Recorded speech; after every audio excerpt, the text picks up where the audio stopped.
Sebenarnya daripada awal kita memang nak mengekalkan Datuk Seri Hamzah sebab prestasi dia dan ramai di kalangan parti parlimen yang bersama dia.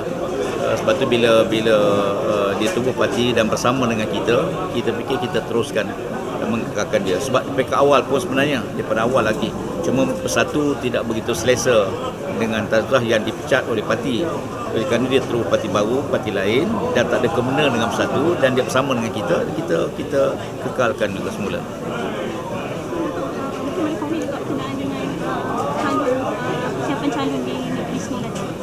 Buat masa ni parti belum terima senarai. Prosesnya biasa parti akan terima senarai, kita akan angkat Majlis Syura.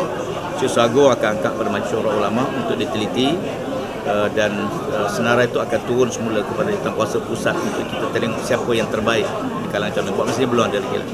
Belum. Dijangka mungkin ada tempoh tertentu yang akan diutamatkan atau macam mana? Ya, biasa ada tempoh. Kita akan, tapi masa ni kita akan teliti dulu kursi. Biasa sebelum nak calon lah, kita akan teliti jumlah kursi, calon-calon nak bertanding.